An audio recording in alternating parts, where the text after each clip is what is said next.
지난주에는 히람이라는 사람이 놋을 가지고 무엇을 만들었는지 우리가 살폈는데요.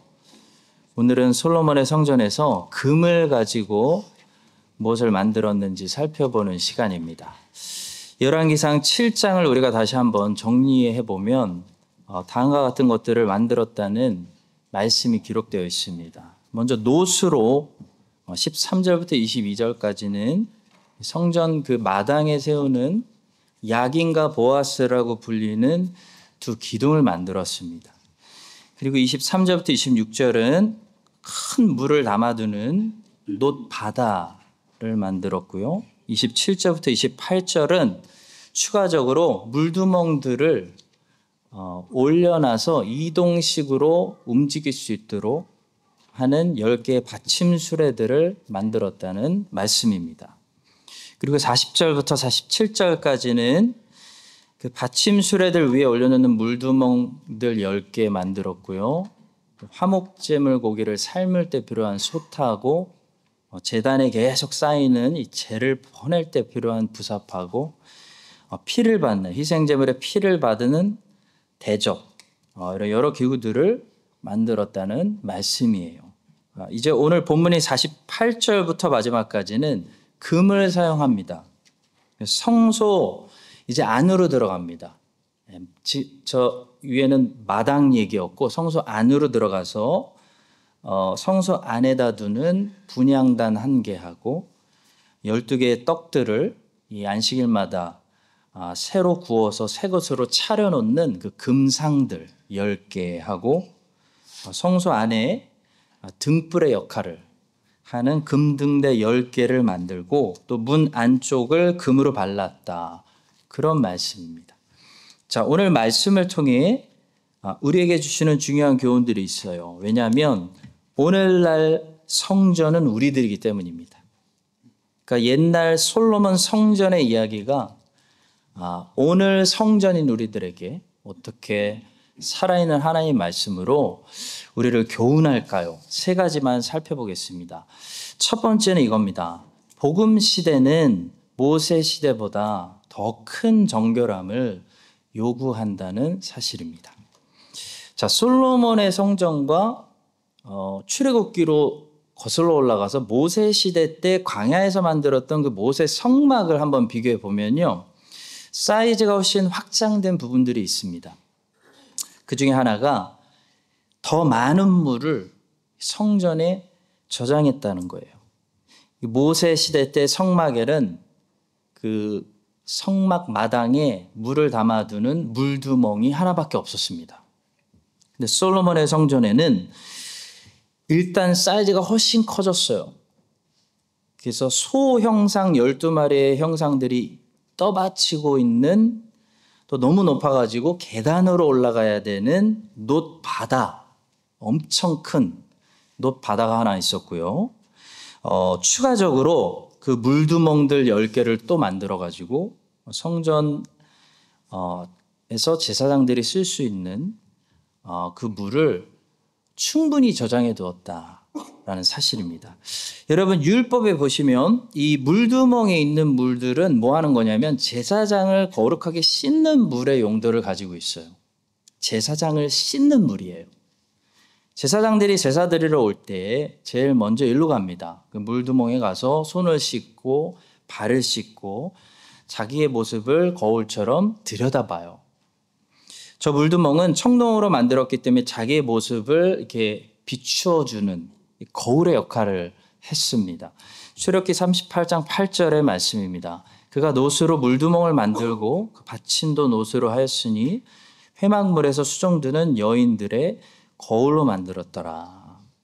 제사장이 제사 드리기 전에 먼저 거울로 자기의 모습을 비춰보고 또 물로 씻어야 된다.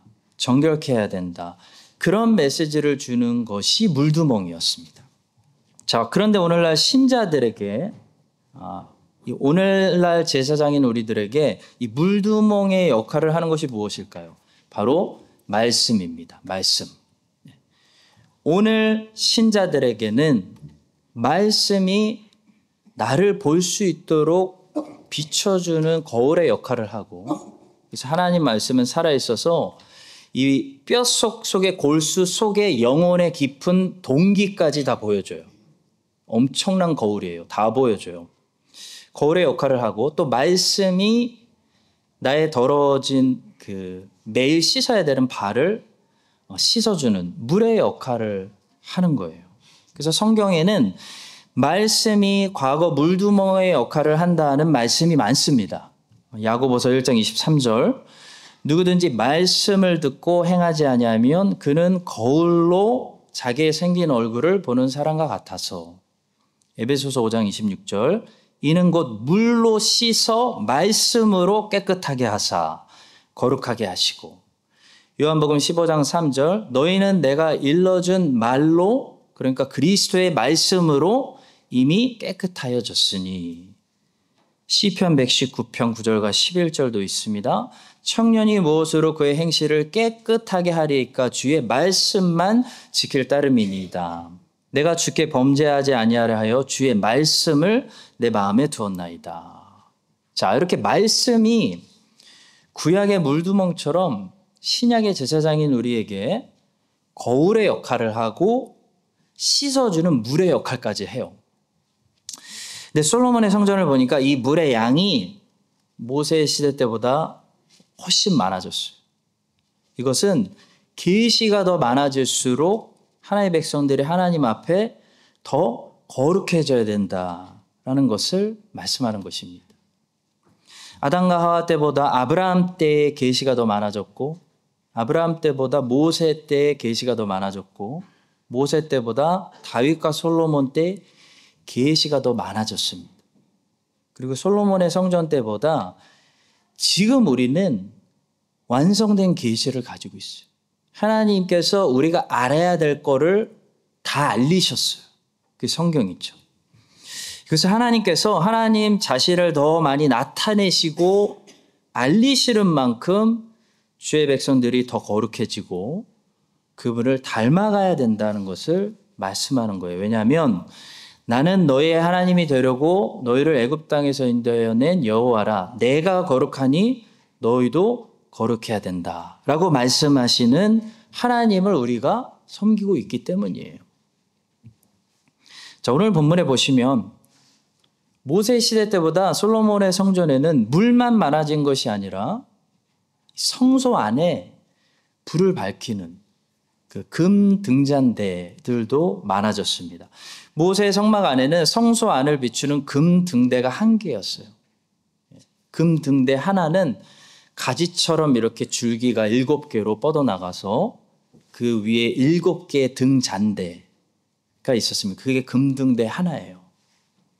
그래서 7개의 작은 불들로 성소 안에 불을 비췄었는데 솔로몬의 성소 안에는 금 등대가 10개가 있었습니다. 그러니까 70개의 작은 불들로 성소 안에 불을 밝혔다는 거예요. 우리 본당 안에도 제가 어제 와서 세어보니까 저 위에 형광등 제외하고요. 저 조그만 불, 저 이쁜 거 있죠, 요거. 50개 있어요. 깜짝 놀랐어요. 50개 있더라고요. 2층까지. 여러분, 솔로몬의 성소 안에 저렇게 예쁜 불들이 70개가 켜져 있었다는 거예요. 여러분 한번 상상해 보세요. 되게 아름다웠을 것 같아요. 그렇죠? 자, 성소 안에 켜놓았던 저 불들은 세상의 빛이신 예수님을 상징하기도 하고 또 빛이신 그 예수님을 마음에 모시고 있어서 세상에 비친 교회를 상징하기도 합니다. 왜냐하면 요한계시록 1장에 보니까 7개의 교회들에게 편지를 보낼 때 사도 요한이 무엇을 봤냐면 7 금촛대 사이를 걸어 다니시는 예수님을 봤어요. 예수님께서 금촛대 사이를 걸어 다니신다는 것은 예수님께서 그 교회들을 하늘 보좌에서 성령으로 다스리고 통치하고 계시다는 것을 보여주는 거죠. 자, 그런데 이 성소 안의 그 불들은 또 하나님을 아는 생명의 지식, 곧 계시를 말해주기도 했습니다. 그러니까 솔로몬의 성전 시대 때 성소 안에 더 많은 불들이 켜져 있었다는 것은 하나님께서 그만큼 그 이전 세대보다 하나님을 더 많이 말씀으로 알리셨기 때문에 하나님을 더 많이 알 수 있는 계시의 은혜를 받았다는 거예요. 예를 들어 모세 시대 때 사람들은 모세 오경이 그들이 가진 성경의 전부였습니다. 근데 솔로몬의 시대 때 사람들은 여호수아와 사사기를 비롯해서 다윗이 쓴 시편들과 더 많은 말씀의 계시가 솔로몬 시대 사람들에게 허락되어졌어요. 성도 여러분, 하나님을 더 많이 알 수 있는 시대에 산다는 것은요, 그만큼 하나님을 더 많이 닮아서 하나님 앞에 더 거룩한 백성으로 정결하게 살아야 된다는 것을 말씀하는 것입니다. 제이시 라일은 거룩이라는 책에서 이 종교적 특권이 우리에게 축복이지만 엄청난 의무와 책임이기도 하다라고 말하면서 다음과 같이 성경에서 예를 들었습니다. 바로는 모세가 행하는 모든 기적을 코앞에서 보았습니다. 고라와 다단과 아비람은 시내산에서 말씀하신 하나님의 소리를 들었습니다. 홈니와 비느하스는 대제사장의 아들이었습니다. 사울은 사무엘이 가장 왕성하게 사역할 때 살았습니다. 아합은 엘리야의 예언자의 경고를 자주 들었습니다. 압살롬은 다윗의 아들로서의 모든 특권을 누렸습니다. 벨사살은 다니엘 예언자를 바로 곁에 두었습니다. 아나니아와 삽비로는 사도들이 기적을 베풀던 때 교회의 성도였어요.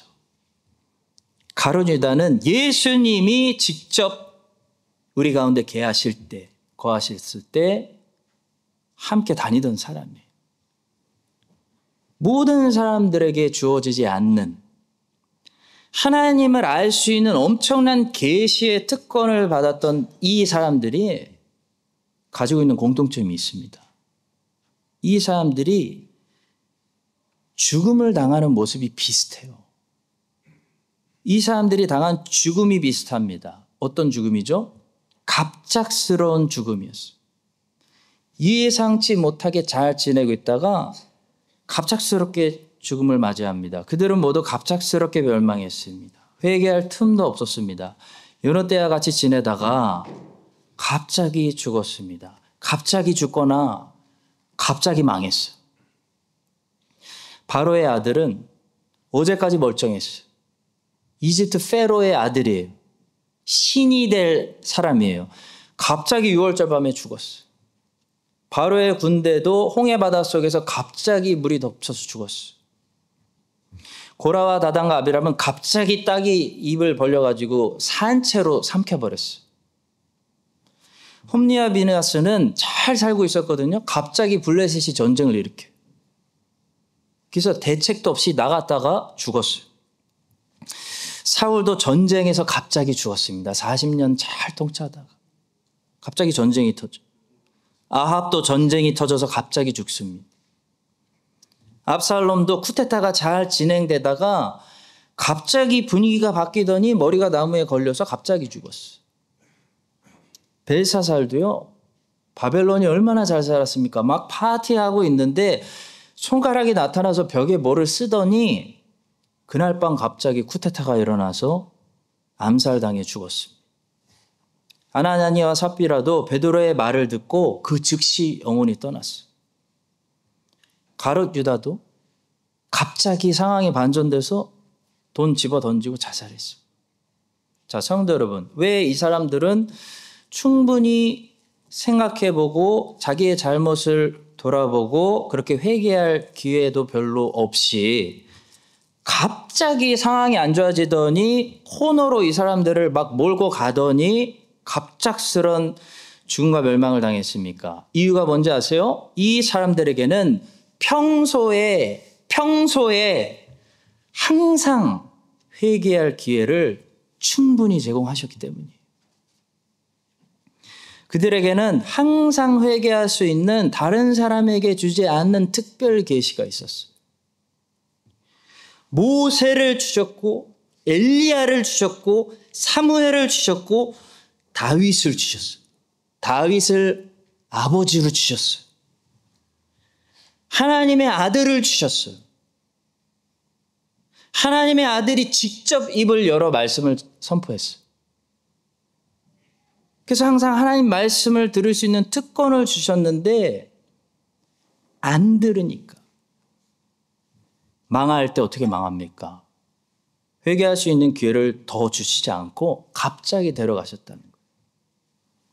성도 여러분, 사무엘의 아들이 된다는 것은 엄청난 축복이지만 엄청난 의무와 책임이 따르는 것입니다. 사무엘이 늙음에 그의 아들들을 이스라엘 사사로 삼으니 그의 아들들이 자기 아버지의 행위를 따르지 아니하고 이익을 따라 뇌물을 받고 판결을 굽게 하니라.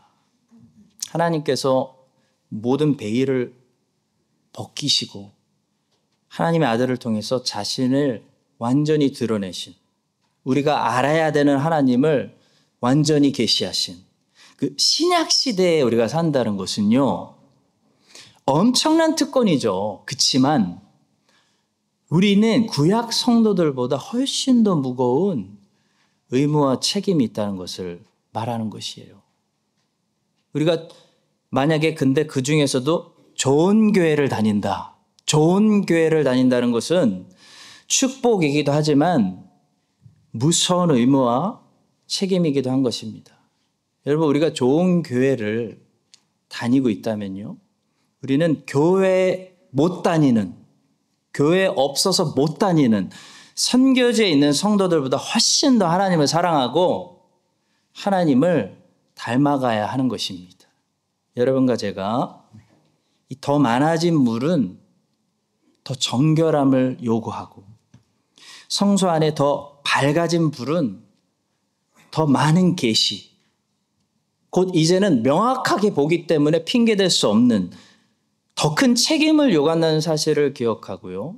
신약 시대에 살고 있고 좋은 교회 다니고 있고 몸에 필요한 것들이 어느 정도 충분히 광야에서 공급되는 환경에 살고 있는 여러분과 제가 마땅히 우리의 인생이 좋은 곳에 심은 나무이시오니 더 열매를 주님 앞에 많이 맺는 그런 나무들, 그런 인생들이 되시기를 예수님의 이름으로 간절히 축복합니다.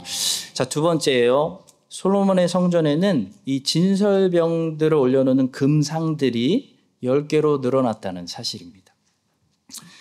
자, 오늘 우리 열왕기 본문에는 그냥 금상, 단수로 나와요. 아마도 대표적인 상 하나만 언급했지만 이 평행 본문이 있어요. 역대기 말씀에 보시면 금상이 10개가 만들어졌다는 것을 알 수 있습니다. 또 상 10개를 만들어 내전 안에 두었으니 왼쪽에 5개요 오른쪽에 5개며 또 금으로 대접 100개를 만들었고. 자, 여러분, 이 금상은 뭐에 쓰는 거냐면요, 이스라엘 12지파를 상징하는 그 빵이 있어요. 진설병. 그 빵을 올려놓는 테이블이에요. 여기서 빵은 진설병, 영어로 showbread. 말 그대로 그 빵의 목적이 쇼우하기 위해서, 누구 앞에 진설해 놓기 위해서, 차려놓기 위해서 사용되는 빵을 말해요. 이 진설병은 히브리 말로 레헴파님이라고 불리는데 그 뜻은 여호와 앞이라는 뜻이에요. 그래서 이 진설병은 쉬운 말로 면전의 떡, 하나님 앞에 차려놓는 떡이다 라는 뜻을 가지고 있어요. 그러니까 이스라엘 12지파를 상징하는 이 진설 빵들이 항상 여호와 앞에 있어야 하는데, 모세의 율법 보면 재밌는 것은 이 진설병들을 제사장이 매주 안식일에 새롭게 구워야 돼요. 매주 안식일에 새롭게 빵을 차려 놓아야 했다는 것입니다. 안식일마다 이 떡을 여호와 앞에 항상 진설할지니 이는 이스라엘 자손을 위한 것이요 영원한 언약이니라. 그러니까 어떤 교훈이 있는 것이냐면요, 하나님의 백성은 항상 하나님 앞에서 살아가는데, 하나님 앞에 있는데, 특히 안식일마다 하나님 앞에서 빵이 새롭게 구워졌던 것처럼 하나님의 백성이 새로워진다, 그런 뜻이 있는 거예요. 근데 모세 시대 때는 성소 안에 이 상이 하나밖에 없었어요. 그래서 이 빵이 이스라엘 12지파를 상징하는 12개밖에 차려져 있지 않았어요. 근데 오늘 본문을 보니까 솔로몬의 성전 안에는 아마도 오늘 열왕기 본문에서 말씀하는 그 대표적인 상, 그 특별한 한 개의 상이 가운데 놓여져 있었을 것 같고요. 추가적으로 역대기 본문에서 말씀하는 10개의 상들이 양옆으로 5개씩 놓여져 있었을 것입니다. 여러분, 이것은 이스라엘과 이 이방 열방 민족들이 함께 나중에 하나님의 백성이 돼서 항상 하나님 앞에서 하나님을 섬기게 되는 면전의 떡이 될 것을 상징하는 말씀이에요. 그리고 이 면전의 떡들이 새로운 것으로 안식일마다 교체된 것처럼 하나님의 백성들이 세계 곳곳에서 주일마다 거룩한 안식일 계명을 지킬 때 하나님의 성령으로 그들이 새로워지는 것을, 놀라운 신비를 미리 보여주는 그런 말씀이라고 할 수 있습니다. 성도 여러분, 우리가 살고 있는 이 시대는 복음이, 이 말씀이 이미 다 이루어지고 있어서 복음이 모든 민족에게, 모든 열방으로 뻗어나가는 그런 익사이팅한 복음 전도 시대에 살고 있어요.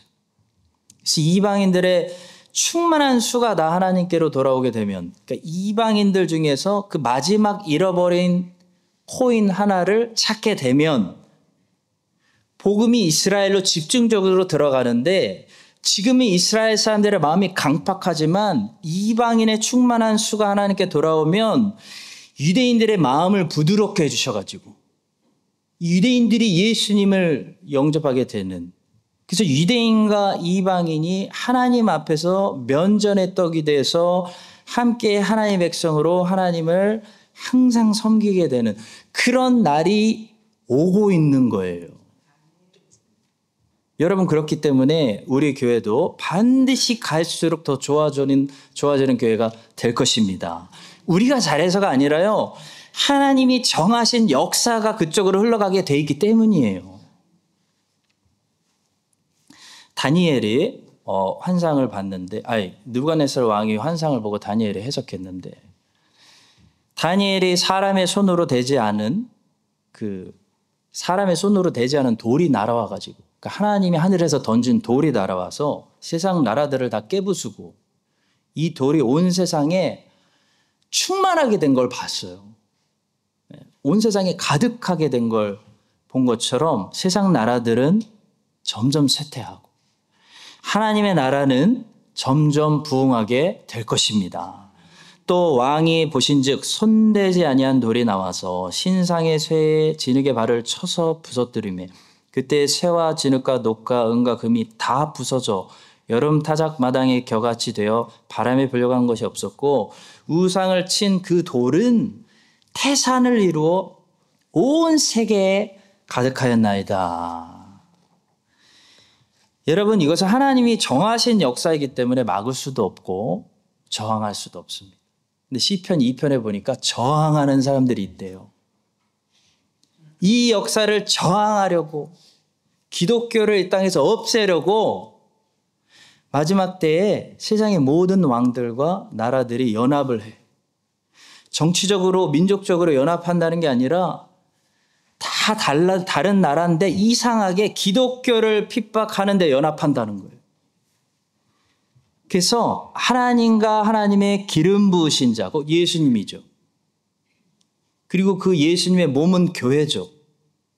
교회를 향해서 전쟁을 일으킨다는 거예요. 자, 그때 하나님이 뭐하고 계시냐면 하늘에서 그들을 비웃으시고, 하나님이 시온산에 심으신 왕 예수 그리스도와 그분의 몸된 교회가 하나님이 심고 정했기 때문에 뽑지 못한다라고 시편 2편은 말씀하고 있어요. 어찌하여 이방 나라들이 분노하며 민족들이 헛된 일을 꾸미는가. 세상의 군왕들이 나서며 관원들이 서로 꾀하여 여호와와 그의 기름 부음 받은 자를 대적하며 우리가 그들의 맹것을 끊고 그의 결박을 벗어버리자 하는도다. 하늘에 계신 이가 웃으시며 주께서 그들을 비웃으시리로다. 그때 분을 바라며 진노하사 그들을 놀라게 하여 이르시기를 내가 나의 왕을 내 거룩한 산 시온에 세웠다 하시리로다. 아멘입니다. 성도 여러분, 하나님 말씀은 틀리지 않습니다. 하나님 말씀하셨다면 역사가 그것을 순종합니다. 하나님의 교회는 예수님의 몸이에요. 그렇기 때문에 하나님이 예수님을 거룩한 산의 왕으로, 왕 중의 왕으로 세우신 것처럼 음부의 권세가 교회를 없애거나 이기지 못하는 거예요. 그래서 교회는 역사가 뒤로 갈수록 부흥됩니다. 교회는 부흥될 것입니다. 지역 교회들은 숫자가 늘어나기도 하고 줄어들기도 하지만 예수 그리스도의 몸된 참된 교회는 숫자가 늘어나기만 하는 것입니다. 여러분, 이 사실을 믿으시고 우리 교회 안에도 참된 예수님의 몸된 교회를 통해서 하나님 나라를 확장하실 하나님을 기대하십시오. 반드시 확장됩니다. 요한복음 2장에 기록된 이 가나의 혼인잔치에 보시면 가장 좋은 포도주는 가장 마지막에 나왔어요. 왜냐하면 그 포도주는 예수님이 만드신 포도주이기 때문이에요. 예수님이 만드신 포도주. 물이었는데 예수님이 이 물을 포도주로 만드신 그 포도주는 뒤로 갈수록 손님들에게 맛이 끝내주는 좋은 포도주였습니다. 마찬가지로 예수님이 만드시는 새 피조물. 죄인이었는데 죄인을 의인으로 만드시는 그 예수님의 새 피조물. 그 예수님의 새 피조물들이 모인 공동체. 주님의 몸된 교회는요, 뒤로 갈수록 맛이 끝내주는 거예요. 좋은 거예요. 마지막 시대로 갈수록 참된 교회는 맛이 더 좋아지는 거예요. 예수님의 재림 직전에 있는 몸된 교회가 제일 맛이 좋은 포도주예요. 그러니 우리 지역교회 안에 분명히 강건하게 존재하는 지역교회가 이기지 못하는 참된 교회시잖아요. 그 참된 몸된 교회도요, 어떻게 될까요? 올해가 작년보다 좋은 거예요. 내년은 올해보다 더 좋은 교회가 되는 거예요. 점점 더 맛이 좋은 참된 포도주가 되는 거예요. 그것이 여러분과 제가 그런 인생이 된다는 것입니다. 자, 이삭이 기근이 왔어요. 그래서 우물을 팠는데 이삭이 하나님의 축복을 받아가지고 너무 잘 되니까 블레셋 사람들이 시기해가지고 이삭이 우물을 파놨는데 그거 메꿔버리고 뺏었어요.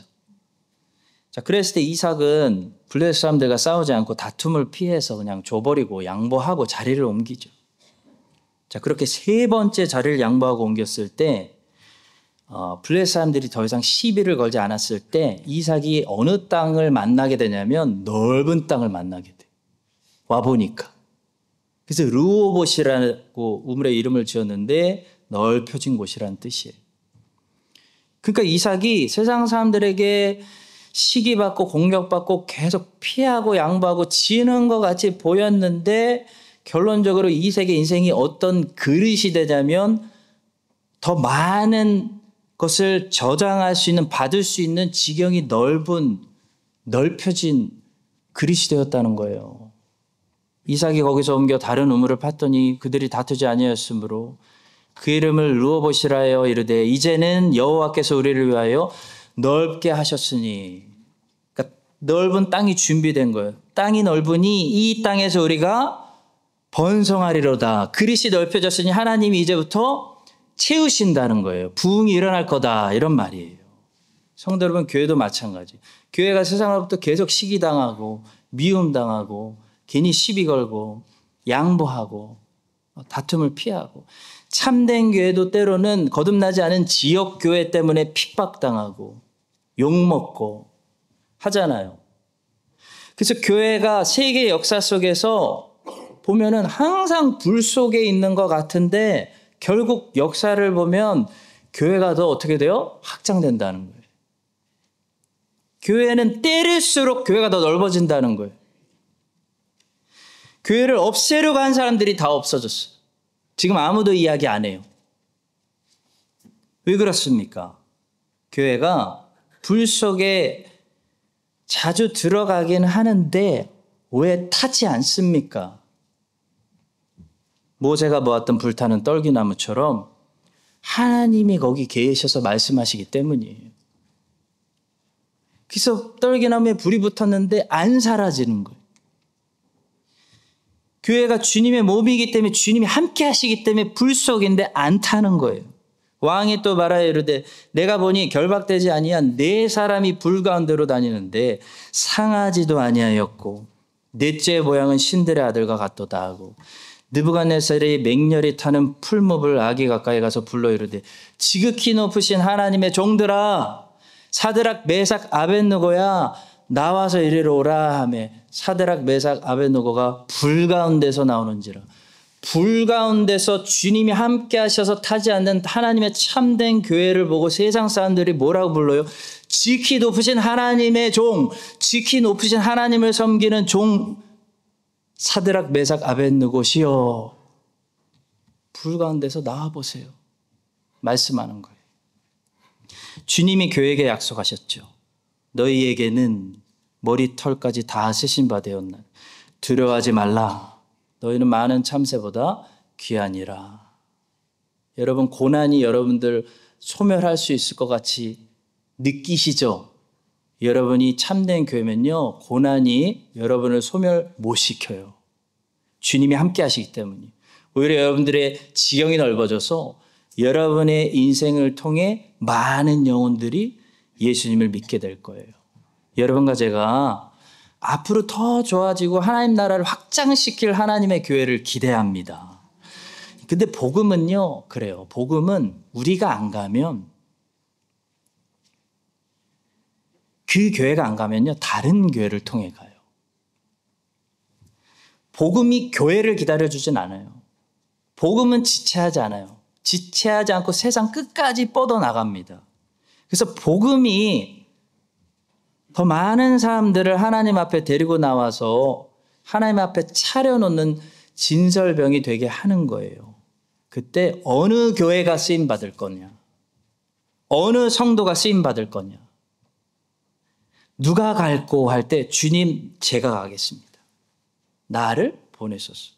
우리 교회가 복음이 가고자 하는 그곳으로 복음을 타고 세상 모든 민족, 열방 끝까지 한번 나아가서 많은 영혼들을 복음이 주님께 돌아오게 해서 주님 앞에 진설병으로 차려놓으실 때 귀하게 그 중심에서 쓰임받는 여러분과 저의 인생, 그런 선교하는 교회로 우리 교회를 세워주시기를 예수님의 이름으로 간절히 축복합니다. 마지막 세 번째예요. 솔로몬의 성전에도 분향단은 여전히 한 개밖에 없었다는 사실입니다. 너무 중요한 사실입니다. 자, 모세의 성막과 솔로몬의 성전을 비교해 봤을 때 확장된 게 있고 그대로 유지된 게 있어요. 말씀드린 대로 물두멍은 10개 이상으로 확장됐고 성소 안에 진설병들을 놓는 상들도 10개 이상으로 부흥됐고 성소 안에 빛을 밝히는 금등대들도 더 많은 계시, 더 많은 열방, 더 많은 정결 이렇게 10개로 확장됐어요. 그런데 아무리 솔로몬이 황금이 넘치더라도 재정이 막 남더라도 재료가 넘치고 성전을 크게 지어놔도 1개 이상 있을 수 없는 1개 이상 지으면 안 되는 것들이 있었어요. 바로 제사를 드리는 마당의 번제단과 성소 안에 분향을 드리는 분향단과 지성소 안에 하나님의 임재를 상징하는 언약궤. 이것은 숫자 1을 강조하는 것이 아니라 무엇을 강조하는 것이냐면 유일한 길이다. 다른 길이 없다. 다른 제사가 없고 다른 중보자가 있을 수 없고 다른 하나님이 없다라는 것을 말씀하는 아주 복음의 본질적인 걸 우리에게 말씀해 주는 거예요. 마당에 번제단이 하나밖에 없었어요. 아무리 솔로몬이 황금이 넘쳐나도 다른 제단 지면 안 돼요. 다른 데서 드리는 제사는 우상숭배예요. 이 제사, 하나님이 제공한 희생제물, 예수 그리스도로 제사를 통해서만 하나님께 나아갈 수 있다. 다른 제사들은 전부 우상 숭배다. 다른 길은 없다. 그걸 강조하는 것이. 성소 안에도 다른 거는 다 10배로 확장해 놨어요. 10배로. 근데 분향을 피우면서 제사장이 하나님께 거기서 백성들을 대신해 기도드리는 그 분향단만큼은 그대로 하나인 것은 다른 중보자가 없다는 것을 보여주는 거예요. 마리아가 우리의 중보자가 아니라는 거예요. 성인들이 여러분의 중보자가 아니고 목사도 여러분의 중보자가 아니라는 거예요. 다른 중보자가 없다라는 거예요. 지성소 안에 언약궤도 하나인 것은 다른 하나님은 없다. 하나님 유일하신 하나님이다. 그런 걸 말씀하는 거예요. 본문 열왕기상과 역대기에 있는 평행 본문을 다 살펴봐도 금으로 만든 분향단은 오직 하나밖에 없습니다. 역대기 본문을 여러분들이 눈으로 직접 확인하시겠습니다. 솔로몬이 또 하나님의 전에 모든 기구를 만들었으니 곧 금제단과 단수죠. 진설병 상들은 많아요. 제단은 분향단 하나예요. 여러분 마태복음에 보시면요. 예수님께서 예루살렘 성 들어가실 때 나귀를 탔죠. 자, 예수님께서 그때 나귀를 타고 들어오신 이유를 스가랴 선지자는 예수님이 겸손하신 왕이기 때문이다 라고 다음과 같이 말했습니다. 시온에 따라 크게 기뻐할지어다. 예루살렘에 따라 즐거이 부를지어다. 보라 내 왕이 내게 임하시나니 그는 공의로우시며 구원을 베푸시며 겸손하여서 나귀를 타시나니 나귀의 작은 것 곧 나귀 새끼니라. 자, 그런데 마태가 말하려고 했던 것에는 또 다른 이유가 있었습니다. 예수님이 그때 나귀를 타신 이유를 스가랴는 예수님이 겸손하시기 때문이었다라고 이유를 분명히 말했고, 마태는 또 다른 이유를 한 가지를 말하려고 했어요. 그것은 예수님이 그때 나귀를 타신 것은 선지자들이 말한 이 모든 예언들을 성취하시려고 나귀를 타셨다고 말했어요. 이르시되 너희는 맞은편 마을로 가라. 그리하면 곧 매인 나귀와 나귀 새끼가 함께 있는 것을 보리니 풀어 내게로 끌고 오라. 나귀를 타시려고 하죠. 왜요? 이는 선지자를 통하여 하신 말씀을 이루려 하심이라. 일러스되 스가랴 말씀으로 넘어가죠. 시온 딸에게 이르기를 내 왕이 내게 임하나니 그는 겸손하여 나귀 곧 멍에 매는 짐승의 새끼를 탔도다 하라 하였느니라. 여러분, 그러니까 스가랴가 말하려고 했던 것은 예수님의 겸손함이었고요. 마태가 말하려고 했던 것은 그 예언의 성취를 말하려고 하는 거예요. 마태는 마태복음에서 처음부터 이 예언 성취를 강조해요. 예수님께서 처녀가 잉태하는 방법으로 태어나신 것도 선지자로 이미 하신 말씀을 이루려 함이었다 라고 말하고, 헤롯이 베들레헴 아기들을 죽이는 사건이 터진 것도 예언의 성취였다 말하고, 요셉과 마리아가 예수님 데리고 애굽으로 도망간 것도 애굽에서 내 아들을 불렀다는 하나님의 말씀을 성취하는 일이었고, 다시 돌아와서 요셉이 나사렛에 정착하게 된 것도 나사렛 사람이라 칭하리라 하신 말씀을 이루려 함이었다라고 마태는 계속 얘기해요. 그러니까 마태가 말하려고 하는 것은 뭐냐면 예수님의 모든 행적이 이미 다 성경 안에 예언되어 있다. 이미 다 성경에 예언되어 있는 것을 성취하시는, 완성하시는 삶이었다. 이걸 지금 마태가 말하려고 하는 거예요. 심지어 십자가에 못 박혔던 사건, 두 강도와 함께 우연히 가운데 못 박히신 사건, 예수님의 옷을 군병들이 찢어서 제비 뽑아 나눈 사건, 다른 죄수들은 다 다리를 꺾여서 죽임을 당하는데 예수님만 뼈가 하나도 꺾임을 당하지 않으시고 옆구리에 창을 맞으셔서 물과 피를 밑으로 쏟으셨다는 증언, 이 모든 것을 통해 마태가 말하려고 하는 것은 뭐냐면요, 예수 그리스도는 성경이 말씀하신 그분이다라는 거예요.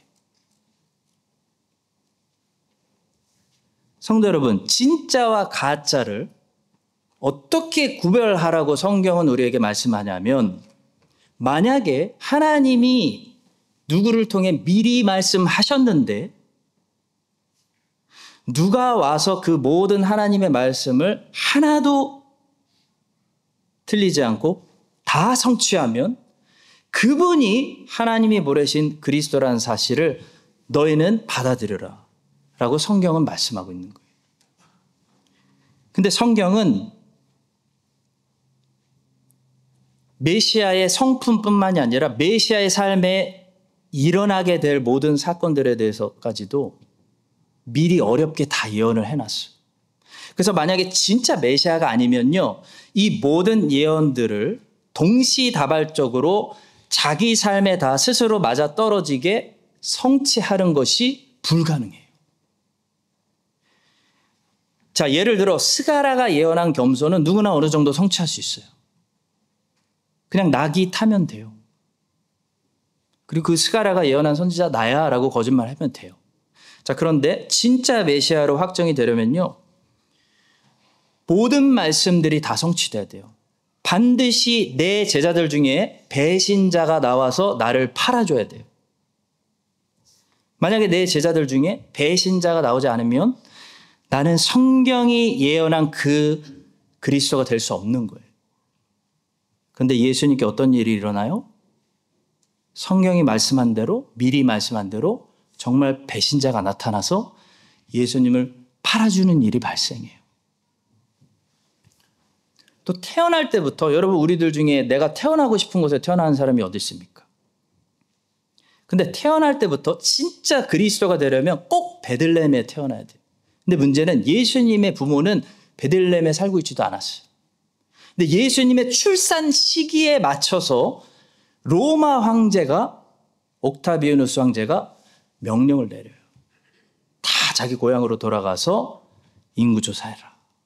그래서 요셉과 마리아가 베들레헴으로 오는데 출산 시기에 맞아 떨어져서 예수님이 베들레헴에 태어났어요. 그리고 그리스도가 아기였을 때 당시 어떤 왕이 이 그리스도를 시기해서 베들레헴의 아기들을 죽이는 사건이 발생해야 진짜 메시아가 될 수 있는데 그런 일이 예수님에게 일어나요. 또 예수님이 아기였을 때 그 부모가, 예수님이 아기여서 의지적으로 자기가 갈 수 없잖아요. 그 부모가 꼭 예수님을 데리고 애굽에 이민 갔다 와줘야 돼요. 그리고 왔을 때는 꼭 나사렛에 정착하고 살아줘야 돼요. 안 그러면 성경이 예언한 그리스도가 될 자격이 없어요. 근데 예수님에게 그런 일이 일어나요. 로마의 병사들은 십자가에 오랫동안 못 박힌 죄수들의 숨을 끊기 위해서 발을 꺾어서 죽였어요. 근데 이상하게 그날 로마 군병이 예수님 앞에 섰을 때 예수님의 발을 꺾지 않아요. 그리고 창으로 옆구리를 찔러 죽임을 확인했어요. 왜 그런 이례적인 일이 예수님에게만 일어났을까요? 그 모든 것이 이미 몇천 년 전에 하나님의 말씀 출애굽기 12장 6월절 율법에 기록되어 있기 때문에 일어나는 거예요. 사랑하는 성도 여러분, 마태가 우리에게 지금 열정으로 무엇을 증언하려고 했고 성경이 지금 우리에게 뭘 보여주려고 하고 있는 겁니까? 너희들이 한번 성경을 공부해보고 역사를 샅샅이 뒤져서 확인해 보라는 거예요. 확인해 보면 예수가 하나님이 약속하시고 보내신 그 참 그리스도다. 그 성경이 증거하고 역사가 증거하고 있다는 것입니다. 성도 여러분, 분향단만큼은 유일하게 하나밖에 없었던 것처럼 중보자도요, 한 분밖에 없어요. 다른 길이 없어요. 다른 구원의 이름을 주신 일이 없어요. 다 거짓말이에요.